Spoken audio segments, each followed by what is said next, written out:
ಶ್ರೇಷ್ಠ. ನಾನು ಕಲ್ತದ್ದೇನು ಗೊತ್ತನು? ಜನ್ಮ ಮರಣ ಎನ್ನುವ ಕಾಲಚಕ್ರದೊಳಗೆ ತಿರುಗಿ ನೂರಾರು ಕೆಟ್ಟ ಕಾರ್ಯಗಳನ್ನು ಮಾಡಿ ಕೊನೆಗೆ ಅಂಧಂತಮಸ್ತೆನ್ನುವ ಹಾರಭಾವಿಯೊಳಗೆ ಹೋಗಿ ಬೀಳುಕ್ಕಿಂತಲೂ ಮೊದಲಿಗೆ ಸಜ್ಜನರ ಸಹವಾಸದಿಂದ ದೇವರ ಪಾದವನ್ನು ಆಶ್ರಯಿಸಬೇಕು ಅಂತ ಕಲ್ತೀನಿ. ಒಮ್ಮೆ ಸಿಟ್ಟು ನೆತ್ತಿಗೇರ್ಬೇಕು, ತಾಳಿಕಾಗಲಿಲ್ಲ. ಯಾವ ಒಬ್ಬ ವಿಷ್ಣು ನನ್ನ ತಮ್ಮನಾದ ಹಿರಣ್ಯಾಕ್ಷನನ್ನ ಕೊಂದಾನ, ಆ ಕೊಂದ ವಿಷ್ಣುವನ್ನ ನಾನು ಕೊಂದು ಆ ರಕ್ತದಿಂದ ನನ್ನ ತಮ್ಮನಿಗೆ ನಾನು ತರ್ಪಣ ಕೊಡಬೇಕಾಗದ ಅಂಥ ವಿಷ್ಣುವನ್ನ ನನ್ನ ಮಗ ಹೊಗಳುತ್ತಾನ. ನನ್ನ ಮಗನ ಬುದ್ಧಿ ಯಾರು ಕೆಡಿಸ್ಯಾರ ನೋಡಿ. ಸಂಧ್ಯಾವಂದನ ಮಾಡಿದ ಅಂದ್ರೆ ಮಕ್ಕಳ ಬುದ್ಧಿ ಕೆಡಿಸಿದಂಗೆ. ಸಂಧ್ಯಾವಂದನ ಮಾಡಿದ ಅಂದ್ರೆ ತಂದೆ ತಾಯಿ ಮಕ್ಕಳ ಬುದ್ಧಿಯನ್ನು ಕೆಡಿಸಿದ್ದಾರೆ. ಏನೋ ಎದ್ದು ಸ್ನಾನ ಮಾಡಿ ದೇವರೇ ನಮಸ್ಕಾರ ಮಾಡಿದ ಅಂದ್ರೆ ಅವನು ಬುದ್ಧಿ ಕೆಡಿಸಿದ್ದಾರೆ. ಯಾರೋ 35 ವರ್ಷದಲ್ಲಿ ಸತ್ಯಪ್ರಮೋದ ಹತ್ತು ಹೋದ. 4 ಮಂದಿ ಮಕ್ಕಳಿದ್ದಾರೆ, 3 ಮಂದಿ ಚಲೋ ಇದ್ದಾರೆ, ಒಬ್ಬನೇ ಹಾಳಾಗ್ಯಾನ. ಅಂದಕ್ಕೆ ಅವ್ರು ಒಮ್ಮೆಗೆ ಹಾಳಾದ್ರು. ಇಂಥ ದೊಡ್ಡ ಮನೆತನ ಒಬ್ಬ ಹೆಂಗೆ ಹಾಳಾಗ್ಯಾನ ಅಂತಂದ್ರೆ ಅವ್ರು ಏನು ತಿಳ್ಕೊಂಡ್ರು, ಸಾಯಂಕಾಲ ಆಯ್ತಂದ್ರೆ ಕ್ಲಬ್ಬಿಗೆ ಬಾರಿಗೆ ಹೋಗ್ತಿರ್ಬೇಕು, ಅದಕ್ಕೆ ಹಾಳಾಗ್ಯಾನ ಅಂತ. ಏನಾಗ್ಯದೋ ಸಮಸ್ಯೆ, ಹೆಂಗೆ ಹಾಳಾಗ್ಯಾನ? 3 ಮಂದಿ ಸಾಫ್ಟ್ವೇರ್ ಇದ್ದಾರೆ, ಒಬ್ಬ ವಿದ್ಯಾಪೀಠಕ್ಕೆ ಹೋಗ್ಯಾನ, ಅದಕ್ಕೆ ಅವರೇ 3 ಮಂದಿ ಸಾಫ್ಟ್ವೇರ್ ಇದ್ದಾರೆ, ಒಬ್ಬ ವಿದ್ಯಾಪೀಠಕ್ಕೆ ಹೋಗ್ಯಾನ, ಅವನೇ ಹಾಳಾಗ್ಯಾನ. ಅಂದ್ರೆ ಬ್ರಹ್ಮವಿದ್ಯೆ ಕಲೀಲಿಕ್ಕೆ ಹೋದವನು ಹಾಳಾಗ್ಯಾನ. ಅದಕ್ಕೆ ಸ್ವಾಮಿಗಳು ನಾನು ಕಲ್ತೀನಿ, ನಾನು ಹಾಳಾಗಿನಪ್ಪ ಅಂತ ಕೇಳಿದ್ರು. ಬ್ರಹ್ಮವಿದ್ಯೆ ನಾನು ಕಲ್ತೀನಿ, ಹಂಗಾರೆ ನಾನು ಹಾಳಾಗಿ ನಾನು. ಹಾಗಾದ್ರೆ ಒಳ್ಳೆಯ ಭಗವದ್ಭಕ್ತನಾದ ಪ್ರಹ್ಲಾದನನ್ನ ಯಾರೋ ಹಾಳು ಮಾಡ್ಯಾರ ಅಂತ ತಿಳ್ಕೊಂಡು ಚಂಡಾಮರ್ಕರನ್ನ ಕರೆದ, 100 ಮಾತುಗಳಿಂದ ನಿಂದ ಮಾಡಿದ. ಮನೆಗೆ ಅವ್ರು ಹೇಳಿದ, ಇನ್ನೊಮ್ಮೆ ಕರ್ಕೊಂಡು ಹೋಗಿ ಸರಿಯಾಗಿ ಕಲಿಸ್ಕೊಂಬಾರಿ. ಆಯ್ತು, 2ನೇ ಸಲ ಏನೋ ಅವಧಿ ಕೊಟ್ಟಾನ, ಬಚಾವಾದಿವು ಅಂತ ಕರ್ಕೊಂಡು ಹೋದರು. ಮುಳ್ಳಿನ ಕಟ್ಟಿಗೆ ತಗೊಂಡ್ರು, ಎಲ್ಲ ಅಂಜಕ್ಕೆ ಪ್ರಯತ್ನ ಮಾಡಿದರು. ಅವ ಯಾವುದು ಇವ್ರು ಹೇಳಿದ್ದು ಸರ್ವಸಾಕ್ರಿಯವಲ್ಲ. ಬೈದರು. ಏನು? ದೈತ್ಯರು ಎನ್ನುವ ಚಂದನ ವನದೊಳಗೆ ನೀನೊಬ್ಬ ಮುಳ್ಳಿನ ಗಿಡ ಅಂತ ಬೈದರು. 1 ಕೋಟಿ ಬೈರಿ ಅಂತಂದ. ಅಪರೋಕ್ಷ ಜ್ಞಾನಿ, ಈ ಮಾತುಗಳು ಹಚ್ಚುಗಳೇ ಇಲ್ಲ. ಹಂಗೆ ಮುಂದಿನ ಜಡಭರತನ ಕಥೆಗಳು ಮುಂದಾಗ ಏನೂ ಹಚ್ಚುಗಳಿಲ್ಲ. ಹಂಗೆ ಇವನು ಏನೂ ಹಚ್ಚುಗಳವಲ್ಲ. ಅಂತೂ ಭಾಗವತ ಅಡ್ಡಿ ಇಲ್ಲ, ಒಳ್ಳೇದು ಹೇಳ್ತಾರೆ. ನಾವು ಯಾರು ಬೈದ್ರು ಏನೂ ಹಚ್ಚುಕೋಬಾರ್ದು. ನಾವು ಯಾರು ಜಡಭರತರು ಅಲ್ಲ, ಪ್ರಹ್ಲಾದನೂ ಅಲ್ಲ. ಎರಡೂ ನಮಗೆ ಅನ್ವಯ ಆಗಂಗಿಲ್ಲ. ಯಾಕಂದ್ರೆ ಇನ್ನ ಬೈಬೇಕು ಅಂತ ಅವ್ರು ಬಾಯಿ ತೆಗೆದಾಗೆ ನಾವು ಬಾಯ ಕೆಂಡ ಹಾಕಿಟ್ಟು ನೋಡ್ತೀವಿ. ಮುಂದಿನ ಬಯಸುಗಳು ನಮಗೂ ದುರೋಗ ಆಗ್ತಾರೆ ಅಂತದ್ದು. ಆ ಸಂದರ್ಭದೊಳಗೆ ಚಂಡಾಮರ್ಕರು ಬೇಕಾದ ಬೈದರು, ಪ್ರಹ್ಲಾದಗೆ ಏನು ವಿಕಾರ ಆಗಲಿಲ್ಲ. ಮತ್ತೆ ಮನೆಗೆ ಕರ್ಕೊಂಬಂದರು. ಪ್ರಹ್ಲಾದ ಏನು ಉತ್ತಮ ಕಲ್ತಿದ್ದಿ, ಹೋಸ್ತಲ ಏನು ಹೇಳಿ ನೆನಪದ ಅಂತ ಕೇಳಿದಾರೆ ಅಪ್ಪಗೆ. ಏನು? ದೇವರ ಪಾದವನ್ನು ಆಶ್ರಯಿಸಬೇಕು. ದೇವರ ಪಾದವನ್ನು ಆಶ್ರಯಿಸಬೇಕಾದ್ರೆ ಅದಕ್ಕೆ ನಿಯಮವ. ಬರೀ ನಾನು ದೇವರ ಪಾದವನ್ನು ಆಶ್ರಯಿಸಬೇಕು ಅಂತ ತಿಳ್ಕೊಂಡು 0 ಬಲ್ಬ್ ಹಚ್ಚಿಕೊಂಡು ದೇವರ ಮುಂದೆ ಕುಳಿತರೆ ಆಶ್ರಯಿಸಕ್ಕಾಗುವುದಿಲ್ಲ. 0 ಬಲ್ಬ್ ಏನು ತಿಳಿಸಿಕೊಡ್ತದೆ? ನಾವು 0 ಇದ್ದೇವೆ ಅಂತ ತಿಳಿಸಿಕೊಡೋದೇ 0 ಬಲ್ಬ್. ಅದರ ಲಕ್ಷಣನೇ 0. ನಾವೇನು ತಿಳ್ಕೊಂಡಿರ್ತೀವಿ, ಅದನ್ನು ಹಚ್ಚೋದು ಇದ್ರೆ ಲೈಟ್ ಬಿಲ್ ಕಡಿಮೆ ಬರ್ತಂತ ತಿಳ್ಕೊಂಡಿರ್ತೀವಿ. ಹಾಗಾದ್ರೆ ನಮಗೆ ಜ್ಞಾನ ಇಲ್ಲದೇನೆ 0 ಆಗಿಬಿಡ್ತೀವಿ ಅಂತ ಅನ್ನೋದು ಲಕ್ಷ್ಯಕ್ಕೆ ಬರಂಗಲ್ಲ.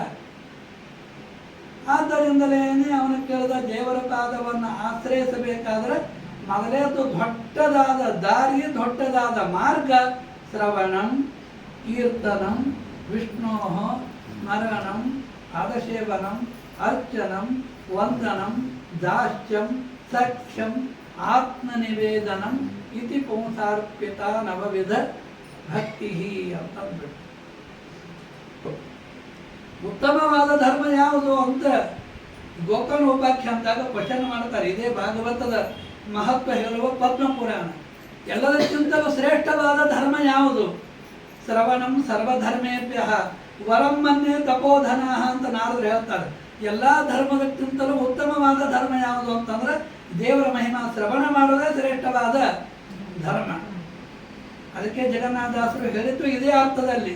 ಶ್ರವಣ ಮನಕ್ಕೆ ಆನಂದ ಬೀವುದು, ಭವಜನಿತ ದುಃಖಗಳ ಕಳೆಯುವುದು. ಯಾವಾಗ ನಿಮ್ಮ ಮನಸ್ಸಿಗೆ ಆನಂದ ಆಗ್ತದೋ ಆವಾಗ ದುಃಖ ಹೋಗ್ತದೆ. ಎಲ್ಲಿವರೆಗೆ ದೇವರ ಮಹಿಮೆಯಿಂದ ಆನಂದ ಆಗಂಗಿಲ್ಲ ಅಲ್ಲಿವರೆಗೆ ದುಃಖ ಹೋಗುವುದಿಲ್ಲ. ಮಾಡಬೇಕು ಅಂತ ತಿಳಿಲಿಲ್ಲ. ಚಂಡಾಮರ್ಕರನ್ನ ಕರೆದ, ನನ್ನ ಮಗನಿಗೆ ಇಂಥ ದುರ್ಬುದ್ಧಿ ಬಂದದ, ಇದು ಹೋಗಬೇಕು ಅಂದ್ರೆ ಏನು ಮಾಡಬೇಕು? ಅವ್ರ ಗುರುಗಳು ಅಂದರು, ಪಾಠ ಹೇಳೋದು ಬಿಡಬೇಕು. ನಾವು ಪಾಠ ಹೇಳಿದ್ರೆ ನಾವು ಹಿಂಗೆ ಮಾಡೋಣ, ಪಾಠ ಹೇಳೋದು ಬಿಡಬೇಕು. ಆಯ್ತು, ಒಂದೆರಡು ದಿನ ಕರ್ಕೊಂಡು ಹೋಗ್ರಿ, ಪಾಠ ಹೇಳ್ಬೇಡ. ಆಯ್ತು ಅಂದರು. ಪಾಠ ಹೇಳಬೇಡ ಅನ್ನೋದೇ ಭಾಳ ಬೇಕಾಗಿರ್ತದೆ. ಬಿಡ್ತಾರೆ. ತಾವು ಮನೆಗೆ ಹೋದರು. ಹೋದ ತಕ್ಷಣ ಉಳಿಕಿದ ಎಲ್ಲ ಬಾಲಕರನ್ನು ಪ್ರಹ್ಲಾದ ರಾಜರು ಕೂಡಿಸ್ಕೊಂಡ್ಬಿಟ್ಟು, ಇವ್ರ ಮನೆಗೆ ಹೋಗೋದೇ ಬೇಕಾಗಿರ್ತದೆ.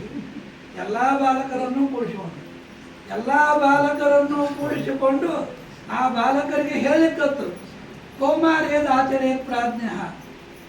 ಈಗ ನೀವು ಸಣ್ಣವರು ಇದ್ದೀರಿ, ಈಗಿಂದಲೇ ಧರ್ಮಾಚರಣೆ ಮಾಡಿ.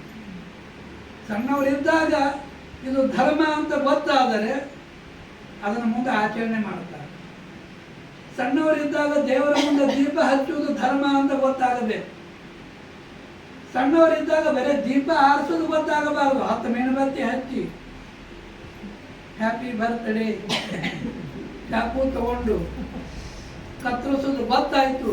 ಆವಾಗ ಏನಾದ್ರು ದೀಪ ಆರಿಸೋದು ಕಲ್ತರು, ಮುಂದೆ ದೀಪ ಆರಿಸುವತ್ತೆ. ದೀಪವನ್ನು ಹಚ್ಚುವುದು ಧರ್ಮ ಅಂತ ಅನ್ನೋದು ಕೌಮಾರದಿಂದ ಗೊತ್ತಾಗಬೇಕು. ಹಿಂಗೆ ಪ್ರತಿಯೊಂದು, ಅದು ದೀಪನೇ ಇರಲಿ, ರಂಗೋಲಿನೇ ಇರಲಿ, ಒಂದು ಗೋಪೀಚಂದನೇ ಇರಲಿ, ಮುದ್ರಾಧಾರಣನೇ ಇರಲಿ, ಸಂಧ್ಯಾ ವಂದನನೇ ಇರಲಿ, ಅರ್ಘ್ಯ ಪ್ರದಾನ ಇರಲಿ, ಗಾಯತ್ರಿ ಮಂತ್ರನೇ ಇರಲಿ, ಯಾವುದೇ ಇರಲಿ, ಇದು ಕೌಮಾರ್ಯದಿಂದ ಗೊತ್ತಾಗಬೇಕು. ಪ್ರತಿಯೊಂದು ಕೌಮಾರ್ಯದಾಚರೆ ಪ್ರಾಜ್ಞ ಧರ್ಮಾನ್ ಭಾಗವತಾನಿಹ. ಈಗಿಂದೇನೆ ಮಾಡ್ರಿ. ಅವರೇ ಹೇಳುತ್ತಾರೆ, ಯಾಕೆಂದ್ರೆ ಈಗಿಂದ ನಿಮಗೆ ಇದನ್ನು ಮಾಡಂತ ಹೇಳಿಕತ್ತೀನಿ. ದೇವರನ್ನ ಸಂತೋಷಗೊಳಿಸಲಿಕ್ಕೆ ಕಷ್ಟಪಡಬೇಕಾಗಿಲ್ಲ. ಉಳಿಕಿದಕ್ಕೆಲ್ಲ ಬಹಳ ಕಷ್ಟಪಡಬೇಕಾಗ್ತದೆ, ಬಹಳ ಆಯಾಸ ಪಡಬೇಕಾಗ್ತದೆ. ಇದಕ್ಕೇನು ಕಷ್ಟಪಡಬೇಕಾಗಿಲ್ಲ, ಸರ್ವಥಾ ಕಷ್ಟಪಡಬೇಕಾಗಿಲ್ಲ. ಹೇಳಿದ್ರು ಮೊದಲಿಗೆ ಸ್ನಾನ ಮಾಡ್ರಿ ಅಂತ. ಸ್ನಾನ ಮಾಡಿದ್ರು. 12 ನಾಮಗಳನ್ನು ಹಚ್ಕೊಂಡ್ರಿ, ಗೋಪಿಕನ್ನು ಹಚ್ಕೊಂಡ್ರು, ಮುದ್ರೆ ಹಚ್ಕೋರಿ, ಹಚ್ಕೊಂಡ್ರು, ಸಂಧ್ಯಾವನ್ನು ಕಲಿತರು. ಎಲ್ಲ ಆಯಿತು. ಮುಖದ ಮೇಲೆ ಬ್ರಹ್ಮ ತೇಜಸ್ಸು ಬರ್ಲಿಕ್ಕತ್ತು. 2 ದಿನ ಆಯಿತು. ಗುರುಗಳು ಬಂದರು. ಪಾಠಶಾಲೆಗೆ ಬರೆಯಪ್ಪ, ಕ್ಲಾಸ್ ವರ್ಗ ತಂದು ಕರೆದ್ರು. ಗುರುಗಳೇ, ಇವತ್ತಿನಿಂದ ನಿಮ್ಮ ಪಾಠ ಸರ್ವಥಾ ಬೇಡ, ಇವತ್ತಿನಿಂದ ನಿಮ್ಮ ಪಾಠ ಬೇಡ, ನೀವು ಬೇಡ ಅಂದಿಲ್ಲ, ನಿಮ್ಮ ಪಾಠ ಬೇಡ. ಒಮ್ಮೆ ಗುರುಗಳಿಗೆ ಗಾಬರಿ ಆಯಿತು. ಇಷ್ಟು ದಿನ ಪಾಠ ಹೇಳಿದವನು ನಾನು 2 ದಿನದೊಳಗೆ ಇವನನ್ನ ಗುರುವನ್ನಾಗಿ ಮಾಡ್ಕೋಬೇಕಾದ್ರೆ ಇವನಲ್ಲಿ ದೈವಿ ಸಂಪತ್ತು ಎಷ್ಟಿರಬಹುದು, ದೈವಿ ಶಕ್ತಿ ಎಷ್ಟಿರಬಹುದು. ಈಗ ಇಡೀ ವಿಶ್ವವನ್ನೇ ಶಿಷ್ಯ ವರ್ಗವನ್ನಾಗಿ ಮಾಡ್ಕೋಬೇಕಾದ್ರೆ ರಾಘವೇಂದ್ರ ಸ್ವಾಮಿಗಳ ಹತ್ರ ದೈವಿ ಶಕ್ತಿ ಎಷ್ಟದ. ಅದಕ್ಕೆ ಆ ರಾಯರ ಸ್ತೋತ್ರದೊಳಗೆ ದೇವಸ್ವಭಾವೋ ದಿವಿಜತ್ರಮೋಯಂ ಇಷ್ಟಪ್ರದೋಮೆ ಸತತಂ ಸ ಭೂಯಾತ್ ಅಂತ ಬರ್ತದೆ. ಅವರು ದೇವಸ್ವಭಾವ, ದೈವಿ ಸಂಪತ್ತು. ಆ ದೈವಿ ಸಂಪತ್ತು ಇತ್ತು ಅಂತಂದ್ರೆ ಯಾರು ಏನೋ ಮಾಡ್ಲಿಕ್ಕೆ ಆಗುವುದಿಲ್ಲ. ದೈವಿ ಸಂಪತ್ತು ಇದ್ದರೆ ಅವರು ಲಕ್ಷ ಲಕ್ಷ ಜನರನ್ನ ಶಿಷ್ಯರನ್ನಾಗಿ ಮಾಡ್ಕೋಬಹುದು. ಕೊಟ್ಟವೆಲ್ಲಿದ್ದಾನ? ನನಗೆ ಶಕ್ತಿ ಕೊಟ್ಟವೆಲ್ಲಿದ್ದಾನ? ಎಲ್ಲಾ ಕಡೆಗೆ ಇದ್ದಾನ ಅಂತ ಹೇಳ್ಬಿಟ್ಟು ಪ್ರಹ್ಲಾದ, ನನಗೆ ಶಕ್ತಿ ಕೊಟ್ಟವ ಎಲ್ಲಾ ಕಡೆಗೆ ಇದ್ದಾನ. ಎಲ್ಲಾ ಕಡೆಗೆ ಅಂತ ಕೇಳಿದ ತಕ್ಷಣವೇ ಎದುರಿ ಕಂಬದೊಳಗೂ ಅಲ್ಲೂ ಇದ್ದಾನೆ. ಅದಕ್ಕಾಗಿ ಹಿರಣ್ಯಕಶಿಪು ಅಂದ, ಇವ ಸರಳ ಅಲ್ಲ, ಅವರಿಗೆ ಕರೆದ. ಇವನಿಗೆ ವಿಷ ಹಾಕಿರೆ ಕೊಲ್ರಿ, ಹಾವು ಕಚ್ಚಿಸರೆ ಕೊಲ್ರಿ, ಆನಿ ತುರಿಸರೆ ಕೊಲ್ರಿ, ಪರ್ವತದಿಂದ ಒಗದು ಕೊಲ್ರಿ, ಬೇಡ ಅಗ್ನಿ ಇಟ್ಟು ಸುಟ್ಟರೆ ಕೊಲ್ರಿ, ಏನಾರ ಮಾಡಿದ್ರೆ ಕೊಲ್ರಿ. ಅಲ್ಲೋ ಅಗ್ನಿ ಒಳಗಿಟ್ಟು ಸುಟ್ರೇನಂತ. ಸುಟ್ಟು ಕಟ್ಟಿಗೆ ಖಾಲಿ ಆದರೂ ಇವನು ಮಾತ್ರ ಏನೂ ಆಗಿಲ್ಲ.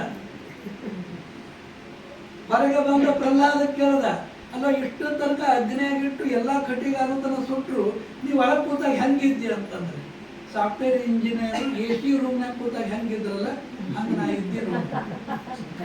ಈ ಶಕ್ತಿ ಕೊಟ್ಟ ವಿಷ್ಣುವನ್ನು ನಾ ಮೊದಲಿಗೆ ಕೊಲ್ಲಬೇಕು. ಹಾಗಾದ್ರೆ ವಿಷ್ಣು ಎಲ್ಲಿದ್ದಾನೆ? ಕಂಬದೊಳಗೆ ಇದ್ದಾನೆ.